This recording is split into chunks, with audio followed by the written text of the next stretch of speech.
When you think of shonen anime, you've got to think about the big three. Naruto, Bleach, and One Piece have all impacted the genre in various ways, and many new gen series still take inspiration from these anime. If you've been around the anime community in recent years, many fans are trying to pinpoint the new Shounen Big Three, which personally I think is a silly concept, because I'm not sure if there can be three whole series that have had a larger impact than the original Big Three. So first off, how did these series gain the term the Big Three? They all came out and rose to notoriety at around the same time, which was the 2000s and the early 2010s. To be specific, One Piece began first in 1999, which was the only one to begin in the 20th century, which is funny because it's still going on to this day, and honestly has never been bigger than it is now. Bleach started last in 2004, and is also still technically going on with the 1,000-Year Blood War, yet it still went on about a 10-year hiatus. Naruto started back in 2002 and ended with Shippuden in 2017. I refuse to consider Boruto in the same realm,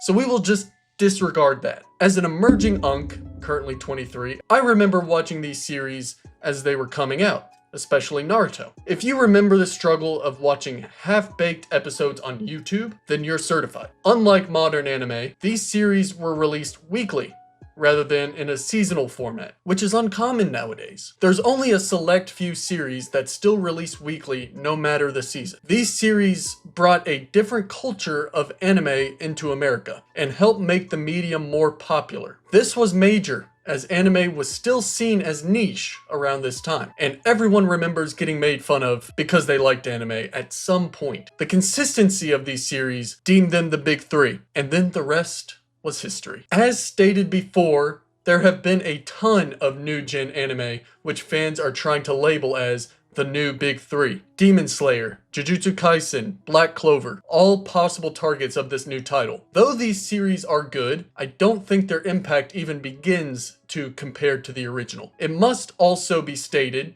that these series took a ton of inspiration from the Big Three. Jujutsu Kaisen's premise is loosely based on Bleach, while Gojo himself is based on a mix of Kisuke Urahara and Kakashi as the sensei figure. Black Clover takes inspiration from Naruto with the inner demon trope, which even Bleach is guilty of this to an extent. I could go on with these comparisons forever, but let's just say that, as with many mediums, the new takes inspiration from the old. This is a good thing, because the new can add to it and attempt to refine what the old did so well. I don't want to sound like new gen shonen is not making anime more popular or anything. Chainsaw Man and Demon Slayer have shown their incredible popularity at the box office, with the new Chainsaw Man movie topping over $100 million in the international market in just over a week, and Demon Slayer casually becoming the highest grossing anime film not once, but twice. My Hero Academia has an incredibly strong fan base.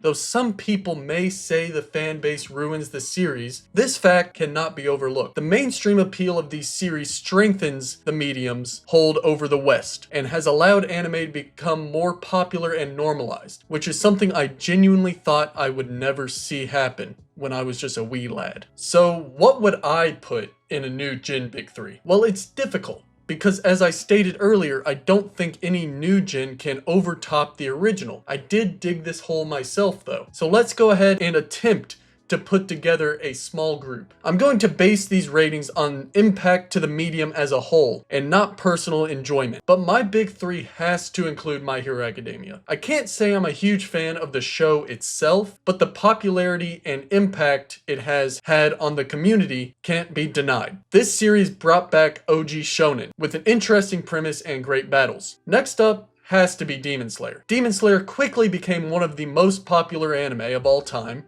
and this is due mainly to the animation. Demon Slayer's animation set the bar at an almost non-achievable level, and the series continues to deliver to this day. My only gripe is with the story, which is so painfully basic that if it were food, it would just be an unseasoned chicken breast. Finally, I have to give the final spot to Jujutsu Kaisen. This series rose to popularity due to the interesting characters and the neat power system, while also being a darker alternative to the other two entries. This series also contributed to probably one of the craziest collective breakdowns of a fandom, where Lobotomy Kaisen took over and spoiled the entire world on what was going to happen in the manga. Truly one of the anime of all time. These series all rose to popularity around the end of the 2010s and around when the world went into shutdown for coronavirus, which adds to the parallels with the big three. Now, I know shonen is technically a demographic and not a genre, and shonen anime are called shonen because the manga were published in shonen magazines over in Japan. But there is a certain set of rules that most shonen anime follow, which is why Attack on Titan and Death Note, though technically shonen, are not viewed as shonen, so they were not included on my list. I hope you enjoyed this video about the big three and shonen just as a whole. If you enjoyed this video, consider hitting the like button and subscribing, and let me know what your favorite shonen series is. I'll see you next time.